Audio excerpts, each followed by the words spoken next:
नमस्कार बच्चों, मैं डॉक्टर रेखा आज आपके सामने बात करूंगी वाचन कौशल के संबंध में।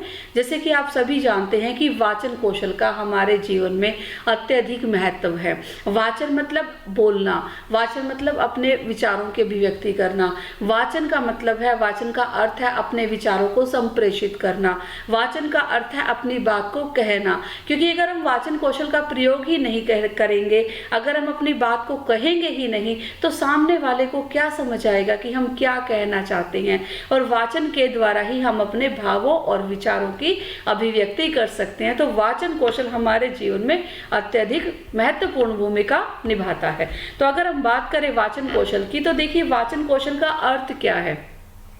वाचन या बोलना भाषा का वह स्वरूप है जिसका सबसे अधिक प्रयोग होता है। हाँ जी, हम सबसे अधिक प्रयोग करते हैं वाचन कौशल का, क्योंकि जो भी हम बात कहना चाहते हैं वो हम बोलकर ही कहते हैं। भावों और विचारों की अभिव्यक्ति का साधन साधारणतः उच्चारित भाषा में भी होता है, क्योंकि जो भी हम कहना चाहते हैं हमें शब्दों का प्रयोग करना पड़ेगा, हमें ध्वनि का प्रयोग करना पड़ेगा और हमें उसको उच्चारित भी करना पड़ेगा। जीवन के प्रत्येक क्षेत्र में वाचन या फिर बोलने की आवश्यकता होती है। व्यक्ति का बड़ा आभूषण उसकी मधुर वाणी है। बिल्कुल, हम कहते हैं ना कि कोयल काका काको देत है, कागा काको लेत, लेकिन अपनी वाणी से कोयल सबका मन मोह लेती है। और इसी प्रकार से वाचन है कि वाचन के द्वारा हम सबका मन मोह सकते हैं। वाचन एवं लेखन कौशल को अभिव्यंजनात्मक उत्पादक कौशल भी कहा जाता है। अभिव्यंजनात्मक कौशल क्या है कि जिसमें हम अपनी अभिव्यक्ति कर सकते हैं, जिसमें हम अपने विचारों की अभिव्यक्ति कर सकते हैं कि हम क्या कहना चाहते हैं। तो वाचन कौशल के प्रकारों की बात करें तो वाचन कौशल के 4 प्रकार हैं। मौन वाचन, आदर्श वाचन, सस्वर वाचन, अनुकरण वाचन।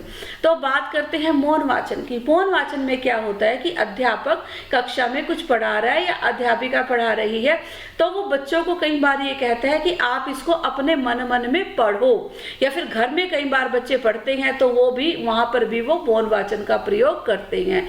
और सस्वर वाचन क्या होता है कि जब बच्चा ध्वनि के साथ शब्दों को, वर्णों को या वाक्यों को पढ़ता है तो उसे हम सस्वर वाचन कहते हैं। सस्वर मतलब स्वर के साथ वाचन। अब बात करते हैं आदर्श वाचन की। तो आदर्श वाचन क्या होता है कि जब भी कोई अध्यापक अध्यापिका अपनी कक्षा में जो भी सामग्री है, गद्य से संबंधित, पद्य से संबंधित, उसको पढ़ाता है। क्योंकि एक अध्यापक हमेशा लगभग सही उच्चारण का प्रयोग करता है, इसलिए अध्यापक के द्वारा किए गए उच्चारण को हम आदर्श वाचन कहते हैं। और उसी का अनुकरण छात्रों छात्राओं के द्वारा किया जाता है और उसी अनुकरण को हम अनुकरण वाचन कहते हैं। क्योंकि अनुकरण करके ही जो बच्चे हैं वो सही शब्दों को पकड़ सकते हैं, सही शब्दों को बोल सकते हैं और सही शब्दों का अपने जीवन में प्रयोग कर सकते हैं। वाचन कौशल का महत्व कि हमारे जीवन में वाचन कौशल का क्या महत्व है। विचारों के आदान प्रदान के लिए, अगर हम अपने बात किसी को कहना चाहते हैं, मैंने कहा कि किसी को सुनाना चाहते हैं, तो हमें विचारों के आदान प्रदान के लिए वाचन कौशल की आवश्यकता होती है। सरल स्पष्ट सहज बातचीत के लिए कि जब भी हम अपने भावों का सरलता से, स्पष्टता से, सहजता से किसी के सामने अभिव्यक्त करना चाहते हैं तो हमें वाचन कौशल की आवश्यकता होती है। मौखिक भाषा के प्रयोग में कुशल व्यक्ति अपनी वाणी से जादू कर सकता है। बिल्कुल सही बात है, क्योंकि आपने देखा होगा नेता, अभिनेता, राजनीतिक गुरु या फिर हम आध्यात्मिक गुरुओं की बात करें तो वो क्या करते हैं, उनके पास क्या एक शस्त्र है या हम कह सकते हैं कौन सा ऐसा हथियार है, तो ये उनकी वाणी है जो कि एक जादू का काम करती है। क्योंकि वाचन कौशल ही आपके लिए एक जादू का काम कर सकता है। सामाजिक जीवन में सामंजस्य, सामाजिक संबंधों को सुदृढ़ बनाने में वाचन कौशल की प्रमुख भूमिका होती है। अगर आप अपने संबंधों को सुदृढ़ बनाना चाहते हैं, अपना सबके साथ अपना तालमेल विकसित करना चाहते हैं, सबके साथ सद्भावना से कार्य करना चाहते हैं, तो उसके लिए आपका वाचन कौशल बिल्कुल सही होना चाहिए। तो वाचन कौशल के उद्देश्य क्या हैं? देखिए, बालकों को उच्चारण शुद्ध होना चाहिए। जितने भी हमारे बच्चे बोलते हैं, वाचन कौशल का उद्देश्य क्या है कि उनका उच्चारण शुद्ध हो। कक्षा में छात्रों को उचित स्वर यति गति के साथ बोलना सिखाना, कि जब भी बच्चे बोलते हैं वो उचित स्वर के साथ बोले और उचित गति के साथ बात करें।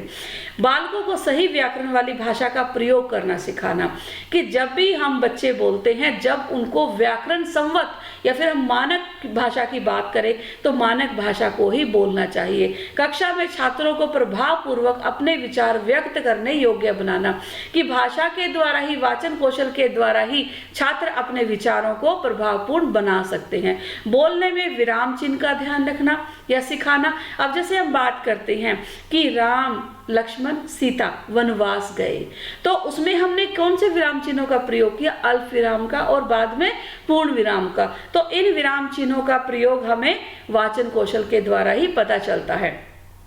छात्रों को धारा प्रभावपूर्ण वाणी में बोलना सिखाना, कि जैसे ऐसा नहीं है कि बच्चे अटक अटक के बोले या उनको शब्दों को ढूंढने में परेशानी आई या उनको पता ही नहीं चले कि मैं अपने भावों की अभिव्यक्ति करना चाहता हूं तो मैं किस तरह की शब्दावली का प्रयोग करूं, क्योंकि वाचन कौशल के द्वारा हमारी शब्दावली शुद्ध हो जाती है।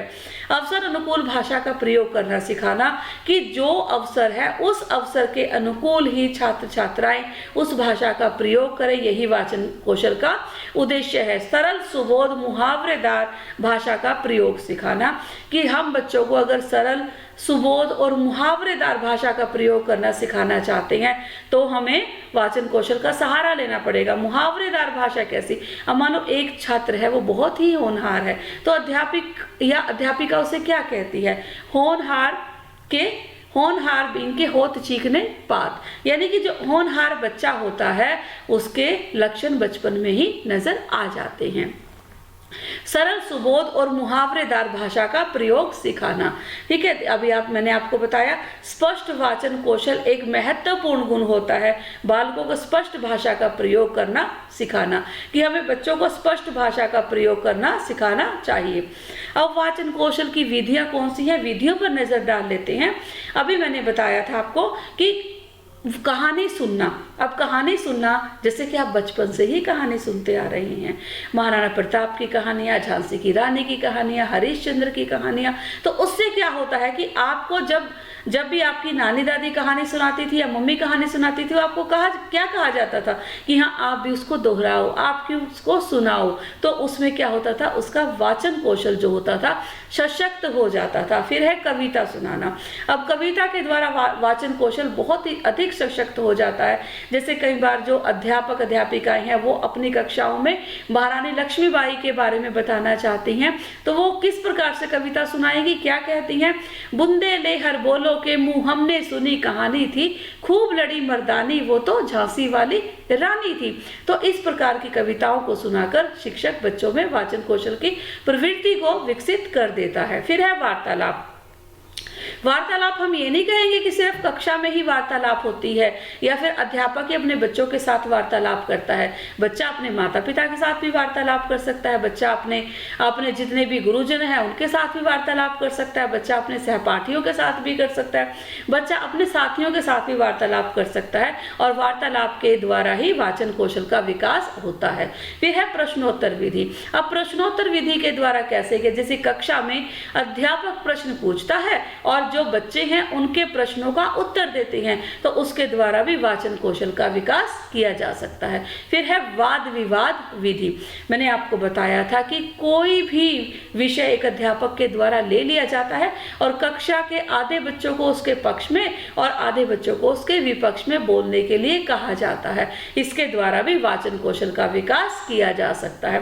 फिर है भाषण विधि। भाषण मतलब बोलना, भाषण मतलब अपने विचारों को अभिव्यक्त करना। भाषण विधि के द्वारा भी छात्रों में वाचन कौशल को विकसित किया जाता है। फिर है समूह विचार विमर्श। अगर एक या दो की बात नहीं हो रही, 5, 6 या फिर इससे अधिक लोग बैठे हैं, इससे अधिक कक्षा में विद्यार्थी बैठे हैं, तो वो सामूहिक विचार विमर्श के द्वारा भी अपने वाचन कौशल का विकास कर सकते हैं। फिर है सस्वर विधि। सस्वर विधि मैंने आपको बताया था कि ध्वनि के साथ उच्चारण करना। अब जैसे मैं आपके सामने बोल रही हूँ वाचन कौशल के बारे में, तो ये कौन सी विधि का प्रयोग किया जा रहा है? सस्वर विधि का, क्योंकि आप मेरी आवाज को सुन पा रहे हैं। फिर है नाटक प्रयोग। अब जैसे हमने बात की थी कि बचपन में एक अध्यापक अध्यापिका के द्वारा कक्षाओं में बहुत अधिक नाटक किए जाते हैं।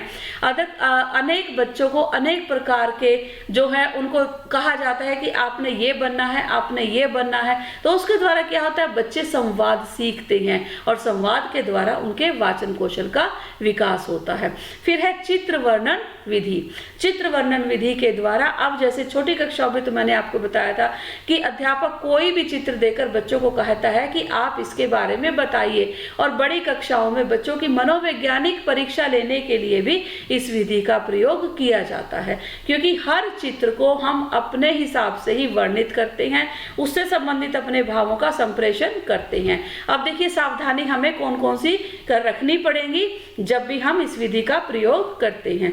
शिक्षक स्वयं सही उच्चारण करें। बिल्कुल सही बात है कि जो शिक्षक बच्चों को सिखा रहा है उस शिक्षक का उच्चारण बिल्कुल सही होना चाहिए। फिर यदि भाषा में छात्र प्रकृति कारणों से कोई अशुद्ध उच्चारण करता है, मान लो किसी की जीवा में कोई परेशानी है, किसी के दंत में है, किसी के तालव्य में है, किसी की मूर्धा में है, तो उस प्रकार की अगर किसी को भी परेशानी आ रही है तो एक अध्यापक को उसके माता पिता को सूचित करना चाहिए, ताकि उस चीज के बारे में वो चिकित्सक के पास लेकर उसका इलाज करवा सके।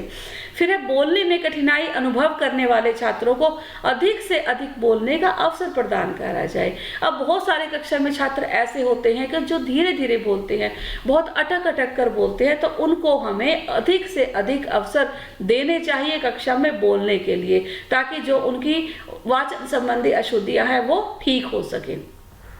फिर बालकों में संकोच, झिझक आदि न आए, कि जब भी बच्चा वाचन विधि का प्रयोग करता है तो उनके अंदर किसी भी प्रकार का संकोच और झिझक नहीं आनी चाहिए। फिर है बोलते समय सही स्वर, लय, भावपूर्ण वाणी का ध्यान रखें। यह देखना चाहिए कि जब भी हम किसी से बात करते हैं तो मैंने आपको कहा था कि आपने आरोह अवरोह, लय, गति, हर चीज का ध्यान रखना है, और आपके भावों के अनुसार ही आपकी वाणी होनी चाहिए। यानी कि आपके शब्द, जो भी आप बात कहना चाहते हैं, जो भी संप्रेषित करना चाहते हैं, उस बात को कहने के लिए आपकी वाणी और आपके शब्द कहीं पर अटके नहीं, कहीं पर रुके नहीं, आपका साथ दें।